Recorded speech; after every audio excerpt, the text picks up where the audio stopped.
आज तक रेडियो सुनता है सारा जहां।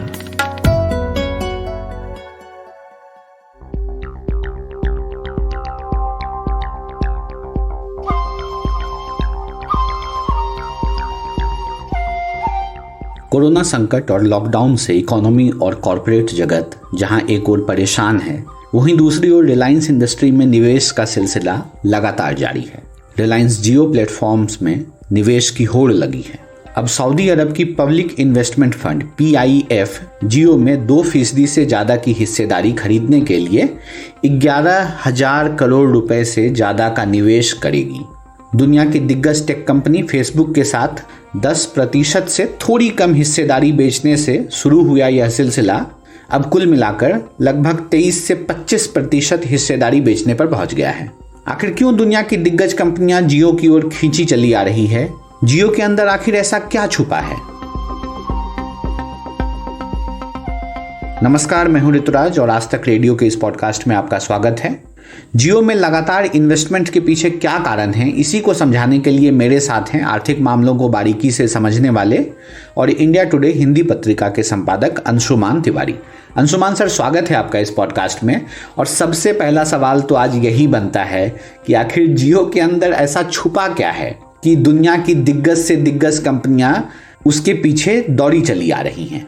ऋतुराज, हम लगातार जियो में होने वाले इन्वेस्टमेंट पर नजर कर रख रहे हैं और 11 अलग अलग इन्वेस्टमेंट आ चुके हैं जियो में, जो 1 लाख करोड़ से ऊपर निकल चुके हैं इस समय, और लगभग 23-24% इक्विटी रिलायंस जियो प्लेटफॉर्म्स के जरिए इन कंपनियों को दे चुका है। और दुनिया के जो जितने बड़े टेक्नोलॉजी इन्वेस्टर हैं, फेसबुक से लेकर और KKR तक और सिल्वर लेक तक, वो भी इसमें आ चुके हैं। और अब गल्फ की जो वेल्थ फंड्स हैं वो इसमें पैसा लगा रहे हैं। ये एक आश्चर्यजनक और चौंकाने वाली बात और रहस्यमय बात है कि आखिर जियो की तरफ इतना पैसा दौड़कर क्यों चला आ रहा है, क्यों जियो में इतना निवेश हो रहा है, दुनिया के निवेशकों को जियो में दिख क्या रहा है। ये एक दिलचस्प घटनाक्रम है जो भारत के इन्वेस्टमेंट मार्केट ने पहली बार देखा है। और इसके लिए हमें यह समझना पड़ेगा कि जियो के भीतर क्या है। दरअसल पिछले साल रिलायंस ने एक बड़ी डिजिटल होल्डिंग कंपनी बनाने की योजना बनाई थी, जिसे बाजार में धीमे धीमे लोगों को जिसके बारे में पता चला। और ये सोचा गया था कि ये कंपनी पूरी तरह से डेट फ्री होगी, इस पर कोई कर्ज नहीं होगा और इसके पास केवल उतना ही कर्ज होगा जितना कर्ज ये अपनी डिजिटल फोन सेवाएं देने के लिए, यानी स्पेक्ट्रम के लिए जो इसने लिया था, वो उठाएगी। और इसके साथ एक बड़ा डिजिटल ग्लोबल प्लेटफॉर्म बनाने की कोशिश करेगी, एक डिजिटल इकोसिस्टम बनाने की कोशिश करेगी। तो हम प्रत्यक्ष रूप से जब जियो के बारे में जानते हैं तो हमें यह पता चलता है कि जियो का मतलब है जियो की फोन सर्विस। थोड़ा बहुत हमको पता चलता है कि जियो मार्ट या उसके साथ ई-कॉमर्स शुरू हो रहा है, जियो टीवी की बात होती है, माई जियो की बात होती है। लेकिन पूरा का पूरा जो जियो का इकोसिस्टम है ना ऋतुराज, उसमें कम से कम 3 दर्जन से अलग अलग तरीके के वेंचर हैं। कुछ ऐसे वेंचर हैं जो सीधे जियो कंट्रोल करता है और कुछ ऐसे स्टार्टअप्स हैं जिनमें जियो प्लेटफॉर्म्स ने इन्वेस्टमेंट कर रखा है।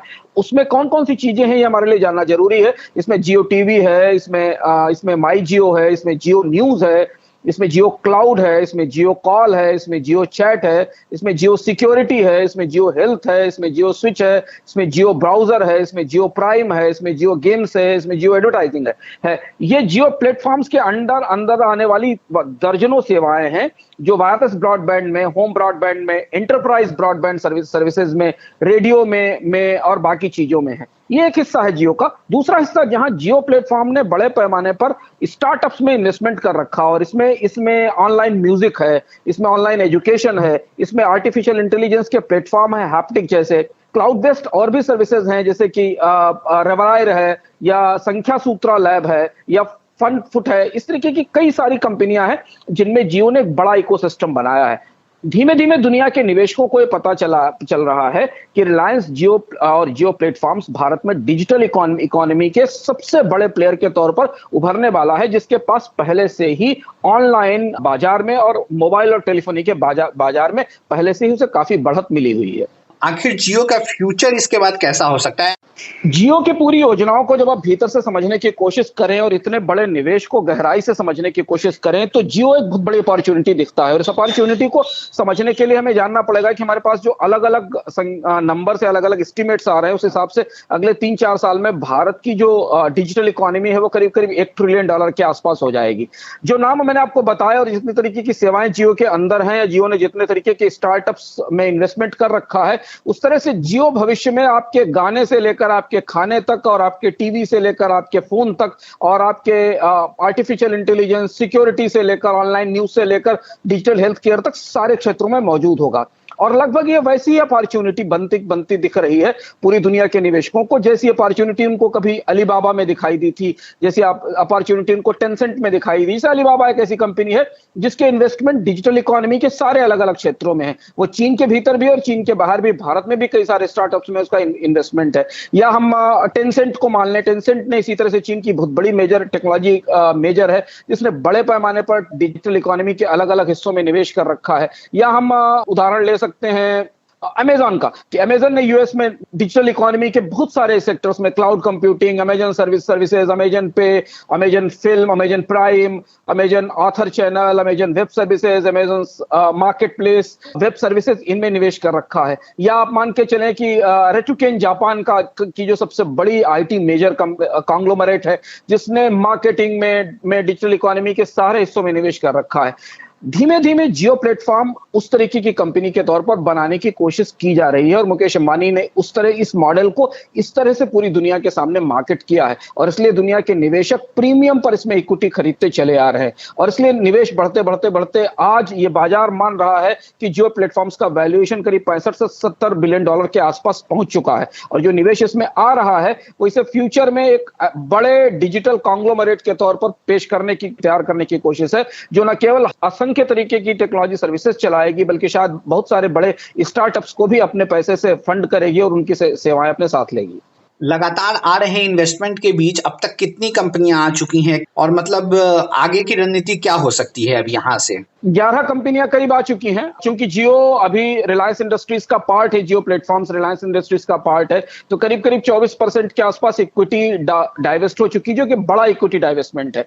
ये भी एक बात सही है कि रिलायंस ने अपने आप को डेट फ्री बनाने का, रिलायंस इंडस्ट्रीज ने जिसका पार्ट है जियो प्लेटफॉर्म, उसने 1 साल के भीतर खुद को कर्ज से मुक्त करने का लक्ष्य रखा था और वो लक्ष्य पूरा करने के लिए इस निवेश का इस्तेमाल किया जाएगा। ये उसका एक पहलू है। पर दूसरा पहलू ये भी है कि जियो प्लेटफॉर्म अपने आप में एक बहुत बड़ी एंटिटी बनकर उभरेगी। शायद कई मायनों में वो रिलायंस इंडस्ट्रीज का जो पुराना कारोबार है, जो पुराना बिजनेस है, जो कि तेल का बिजनेस था और पेट्रोकेमिकल्स का बिजनेस था, उससे बड़ा कारोबार होने वाला है। जैसा मैंने शुरुआत में कहा कि भारतीय डिजिटल इकोनॉमी करीब $1 ट्रिलियन की होने वाली है और उसमें एक ह्यूज मार्केट अपॉर्चुनिटी दिखाई देगी और जियो उस हर क्षेत्र में मौजूद होना चाहती है।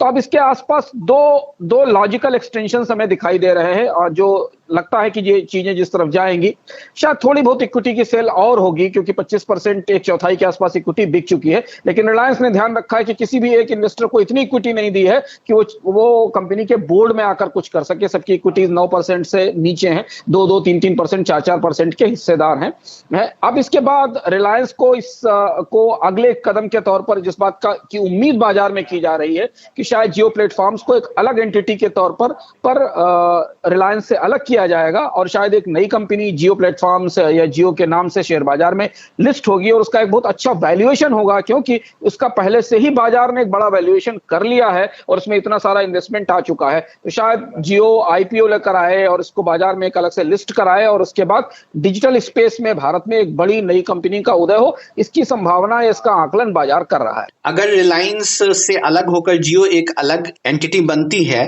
तो इसका क्या फायदा मिल सकता है या क्या नुकसान हो सकता है?